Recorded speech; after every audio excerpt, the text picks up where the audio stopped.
What is up, guys? It's the Sound Alchemist, and once again I am joined with, Gershwan. not physically, but more meta-spiritually. Yeah. Is that a word? Maris, And welcome back to another Warhammer 40K video entitled For the Greater. This is a video series where we answer the questions left by you, the viewers. If you have a question for us, comment down below. Put question in front of your question because we get to those questions first. Sorry, my tongue got caught in my mouth and I couldn't speak. But you guys are probably used to that since you've been watching us for so long. I'm the one that can't talk. Is it because of that spicy, long, thick, throbbing tongue of yours? Basically, yeah. It's flatter than normal. Like the flat earth theory. Exactly.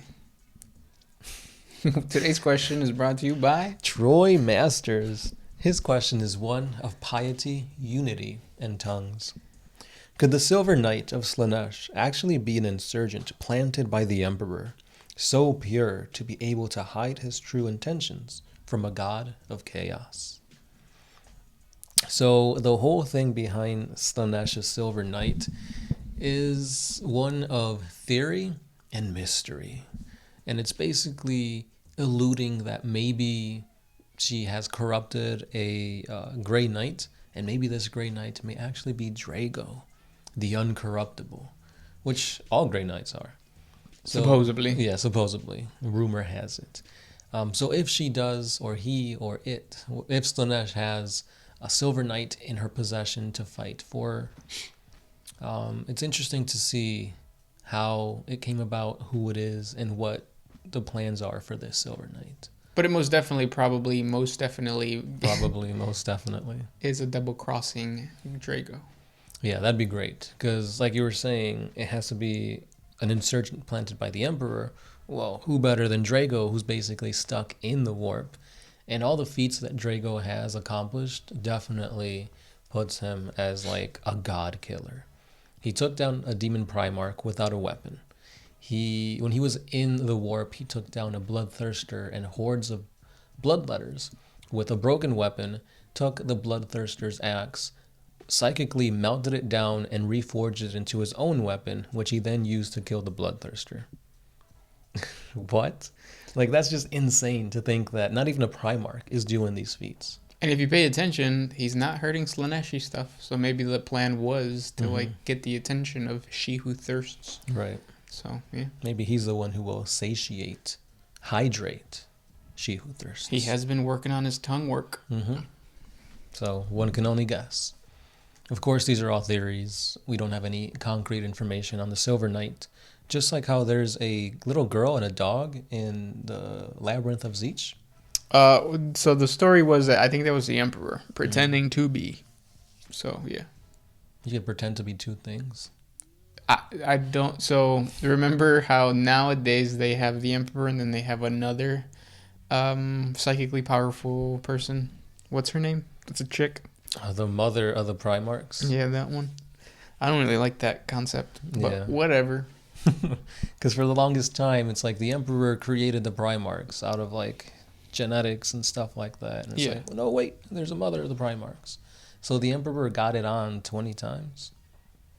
Well, I don't think that's how it works. Because they're, I think he's just taking the, what are they called? The genetics. Yeah, unless you want to think of the Emperor getting it on 20 times, because then there would be an age gap between the Primarchs. Or maybe they're all, what is it called?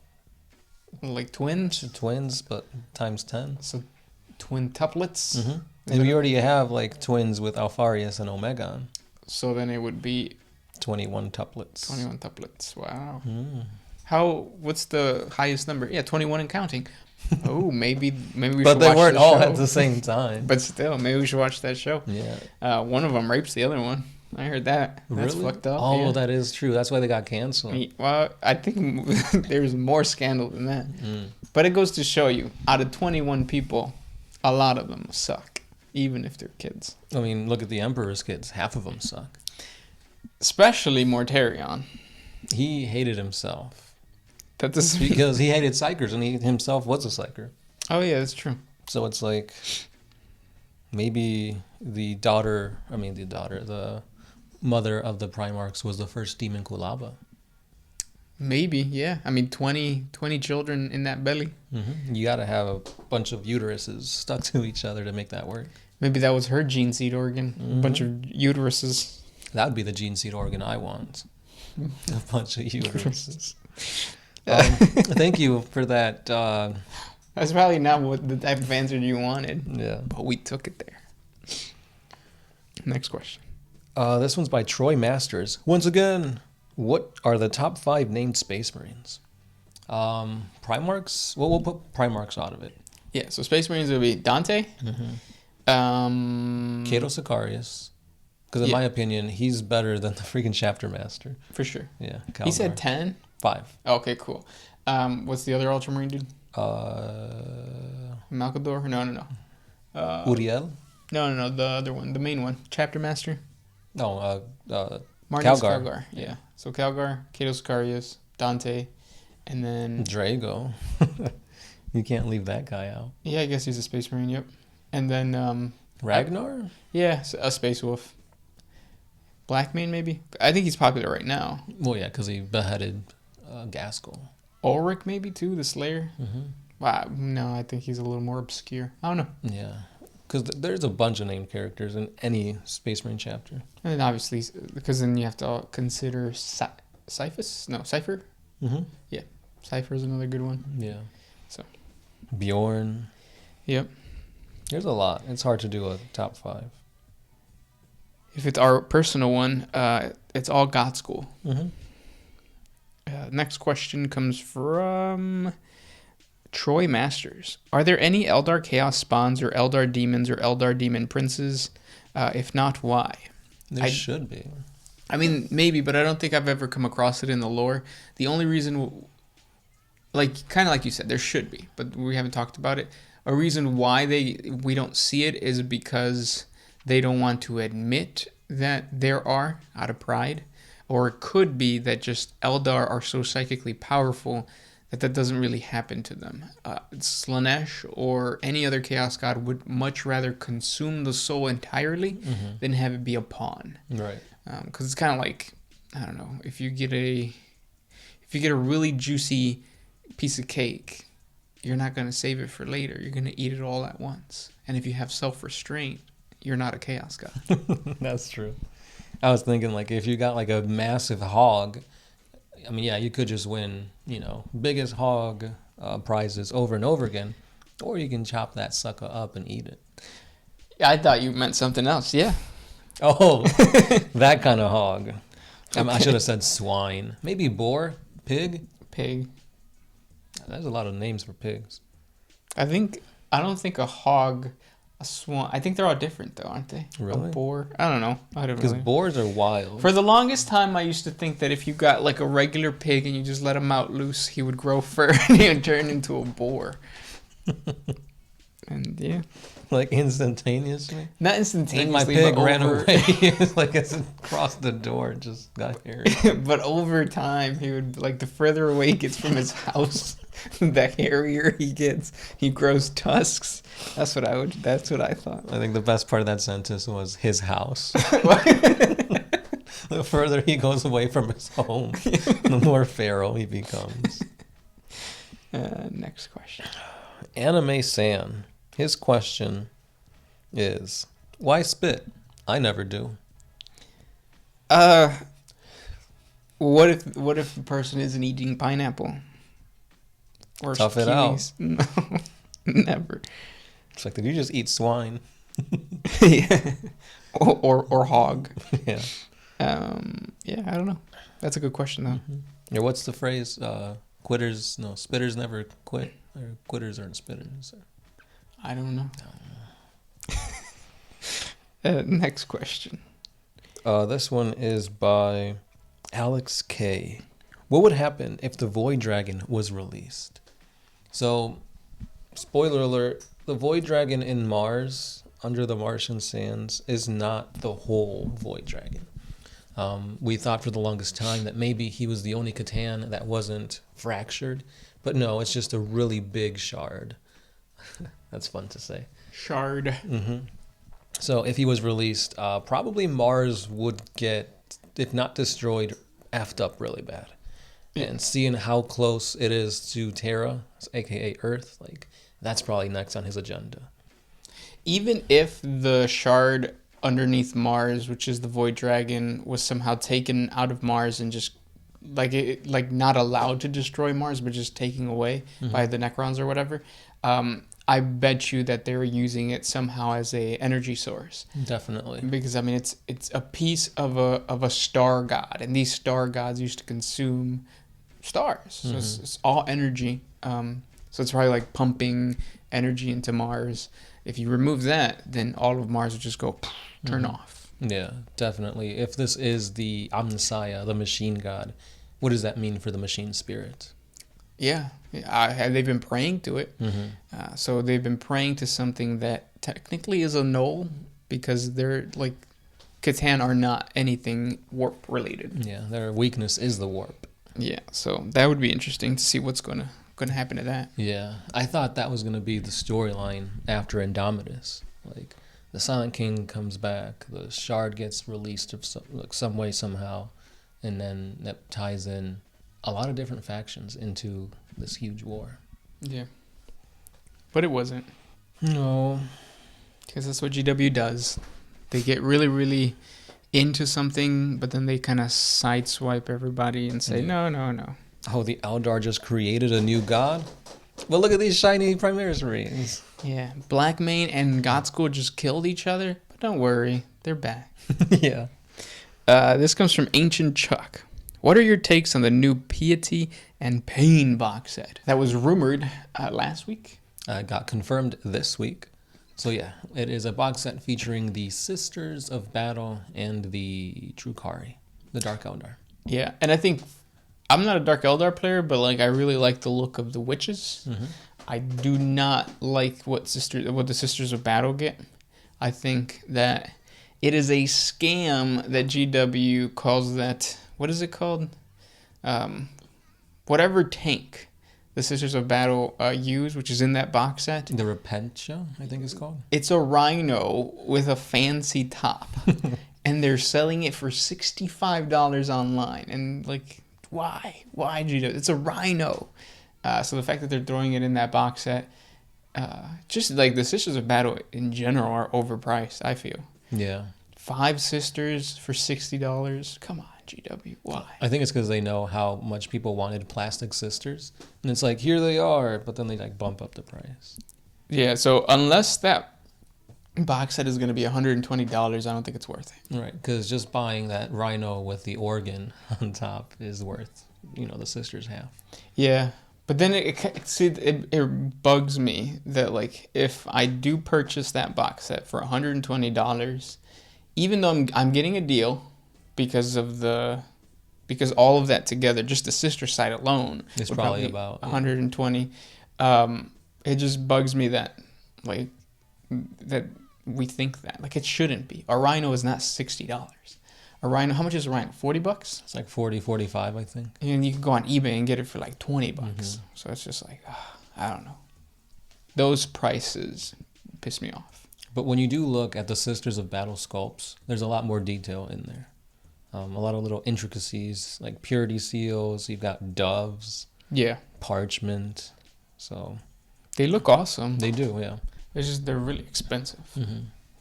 And for the Dark Eldar half, it's pretty cool because you do get a name character, Lilith Hesperax. And I feel like you get more in the Dark Eldar half.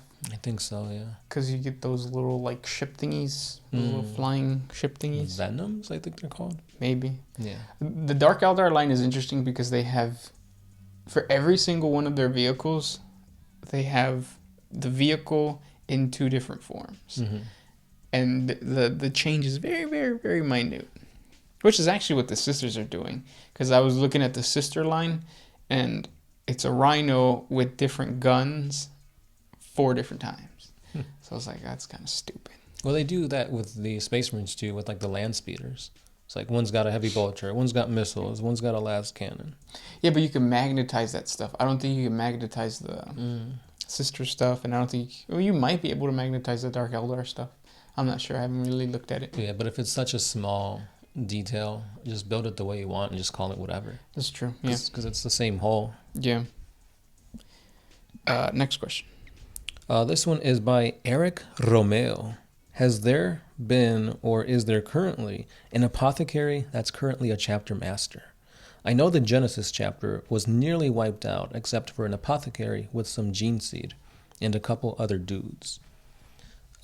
Chapter master is a title.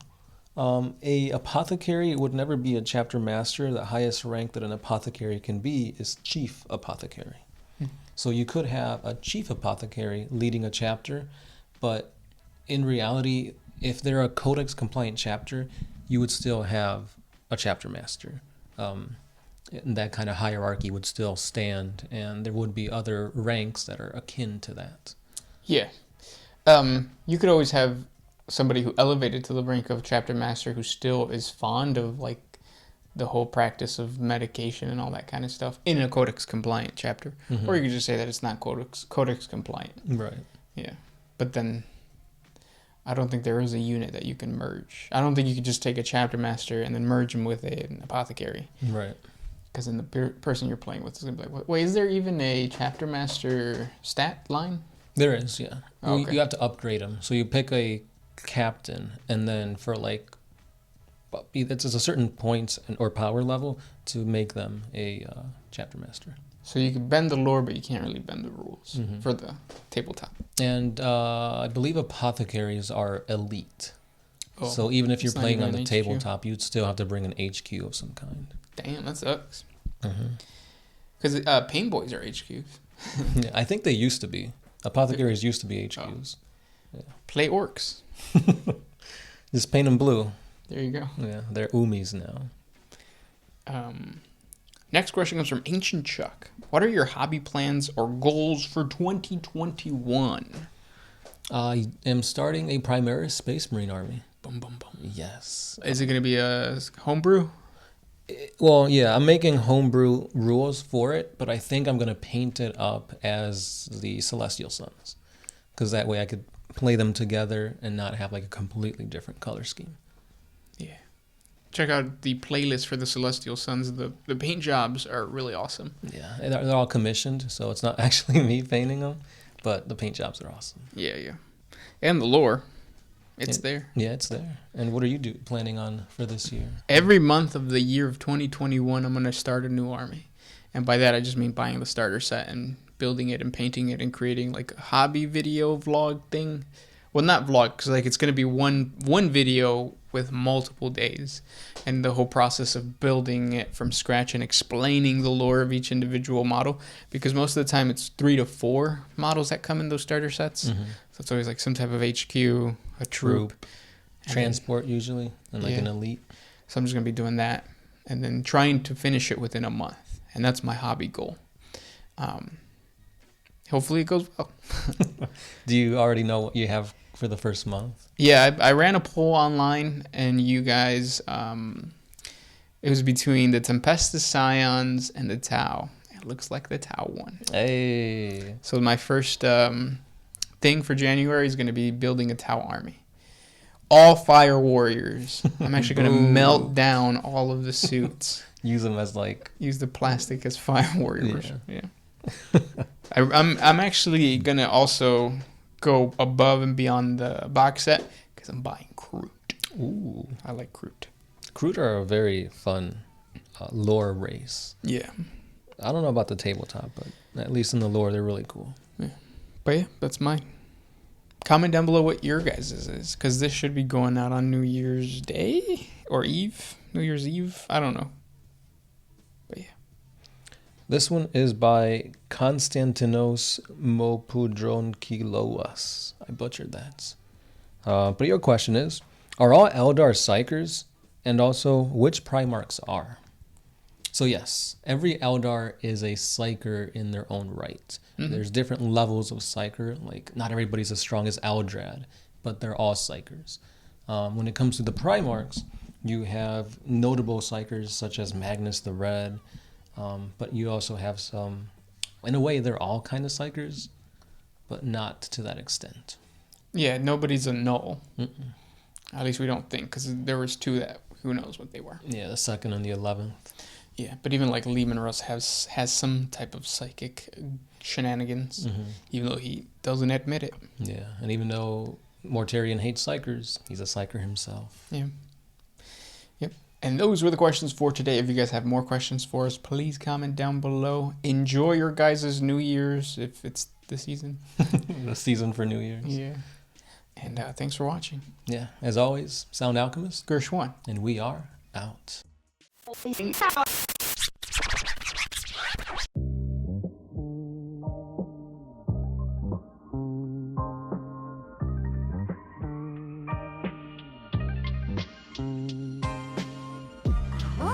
used to put my freedom first.